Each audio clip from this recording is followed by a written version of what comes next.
बिल्कुल यहाँ प्रस्तुत है। संत सूरदास ने अपनी आंखें क्यों फोड़ी विषय पर एक विस्तृत, शोधपूर्ण और भावनात्मक निबंध, लगभग 200 शब्दों में। संत सूरदास ने अपनी आंखें क्यों फोड़ी। प्रस्तावना। भारतीय भक्ति साहित्य की जब भी बात होती है, संत सूरदास का नाम अत्यंत श्रद्धा से लिया जाता है। वे कृष्ण भक्ति शाखा के महानतम कवियों में माने जाते हैं। उनका जीवन, काव्य और भक्ति सभी कुछ अत्यंत प्रेरणादायक है। संत सूरदास की दृष्टिहीनता को लेकर भारत में कई कथाएं और मान्यताएं प्रचलित है। एक प्रमुख कथा यह है कि उन्होंने अपनी आंखें स्वयं फोड़ दी थीं। यह घटना ऐतिहासिक रूप से प्रमाणित नहीं हो सकी है, किंतु यह एक गूढ़ आध्यात्मिक और सांस्कृतिक संकेत प्रदान करती है। यह कथा केवल शारीरिक दृष्टि की बात नहीं करती, बल्कि एक संत की आध्यात्मिक दृष्टि की ओर संकेत करती है। इस लेख में हम विस्तार पूर्वक जानेंगे कि किन किन कारणों से यह मान्यता बनी, इसके पीछे की पौराणिक, साहित्यिक और मनोवैज्ञानिक व्याख्याएं क्या है, और आज के समय में यह कथा क्या संदेश देती है। संत सूरदास का परिचय। संत सूरदास का जन्म 470 ईस्वी में माना जाता है। उनके जन्म स्थान को लेकर भी मतभेद है। कुछ विद्वान उनका जन्म दिल्ली के पास सीही गांव, हरियाणा में मानते हैं, जबकि कुछ उत्तर प्रदेश के रुन्नकता गांव को उनका जन्म स्थल कहते हैं। सूरदास जी जन्म से नेत्रहीन थे या नहीं, इस पर भी इतिहासकारों में मतभेद है। उनकी दृष्टिहीनता को लेकर जो कथाएं हैं, उनमें से एक लोकप्रिय मान्यता है कि उन्होंने स्वेच्छा से अपनी आंखें फोड़ ली थी। यह घटना अधिक आध्यात्मिक और सांस्कृतिक अर्थों से परिपूर्ण है। प्रमुख जनश्रुतियां और कथाएं। सांसारिक आकर्षण से मुक्ति पाने हेतु। इस कथा के अनुसार संत सूरदास बचपन में दृष्टिवान थे। एक दिन उन्होंने गलती से एक स्त्री को स्नान करते हुए देख लिया। इससे उनके मन में कामना का भाव जागा और वे आत्मग्लानि से भर गए। उन्होंने सोचा, ऐसी आंखों का क्या लाभ जो संसार के मोह में पड़कर मुझे भगवान से दूर कर दें। उन्होंने भगवान श्री कृष्ण से क्षमा मांगी और अपनी आंखें फोड़ ली। यह कथा हमें यह सिखाती है कि संत सूरदास जैसे संत भी इंद्रियों पर संयम को भक्ति का मूल मानते थे। आत्मग्लानि की भावना के पीछे केवल अपराध बोध नहीं, बल्कि ईश्वर प्राप्ति की उत्कंठा थी। भगवान श्री कृष्ण को समर्पण की भावना। एक दूसरी लोक कथा के अनुसार संत सूरदास जी ने एक बार निधिवन वृंदावन में भगवान श्री कृष्ण के साक्षात दर्शन किए। उस दिव्य क्षण में उन्होंने अनुभव किया, अब इस संसार की कोई भी वस्तु, दृश्य या मोह उन्हें आकर्षित नहीं कर सकता। उन्होंने श्री कृष्ण से कहा, प्रभु, अब मैं किसी और को नहीं देखना चाहता, केवल आपके चरणों में ही मेरी दृष्टि अर्पित हो। भगवान ने कहा, तो फिर अपनी आंखें मुझे समर्पित कर दो। इस पर सूरदास जी ने आत्मबल से अपनी आंखें निकालकर भगवान के चरणों में समर्पित कर दी। ये कथा संत के पूर्ण समर्पण, पूर्ण शरणागति का उदाहरण है। त्रिजन्म से अंधे होने की मान्यता। कई विद्वानों और इतिहासकारों का मानना है कि संत सूरदास जन्म से ही नेत्रहीन थे।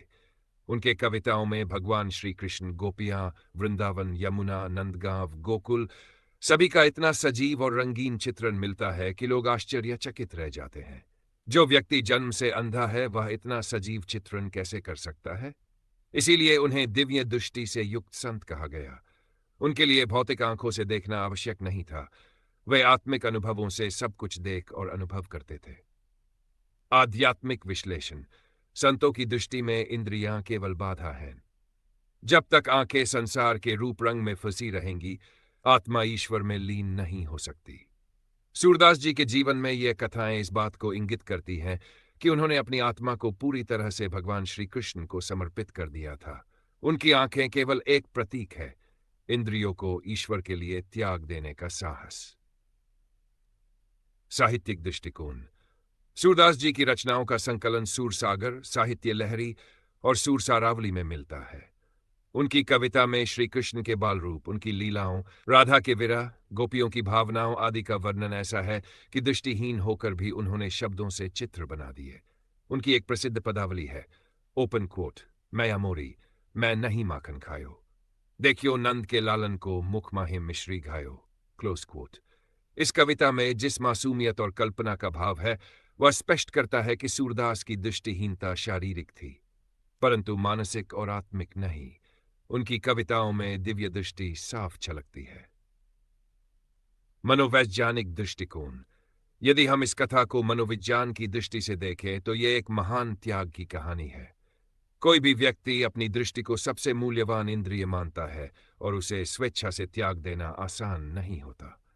लेकिन यदि किसी के मन में ईश्वर की ऐसी तड़प हो, उसे दुनिया का हर आकर्षण व्यर्थ लगे, तब वह इन सब से ऊपर उठ सकता है। ये कथा हमें बताती है कि सच्ची भक्ति आत्मा से होती है, आंखों से नहीं।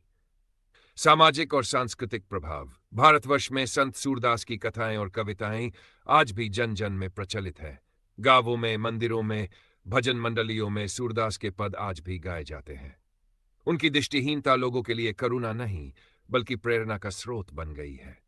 उनकी कथा समाज को यह सिखाती है कि भक्ति में कोई शरीर, जाति, अवस्था या कमी बाधा नहीं बन सकती।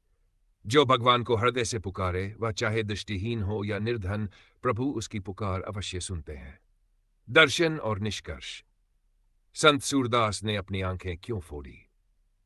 यह प्रश्न अपने आप में केवल शारीरिक कृत्य नहीं है, बल्कि एक दर्शन है। यह दर्शाता है कि ईश्वर को पाने के लिए किसी भी सीमा तक त्याग किया जा सकता है। कई इतिहासकार मानते हैं कि यह मात्र प्रतीकात्मक कथा है, लेकिन यही कथा भारतीय मानस में त्याग, समर्पण और भक्ति की मिसाल बन गई है।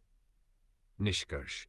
संत सूरदास का जीवन, उनकी दृष्टिहीनता और उनकी कविताएं हमें यही संदेश देती है कि ईश्वर को देखने के लिए भौतिक नेत्रों की नहीं, हृदय की आंखों की आवश्यकता है। संसार की मोह माया से ऊपर उठकर ही सच्ची भक्ति संभव है।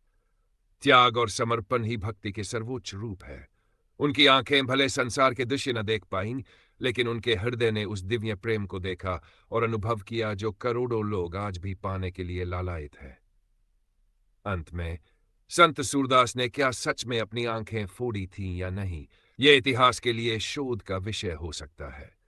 पर उनके जीवन की यह कथा हमें भीतर से बदलने का अवसर देती है।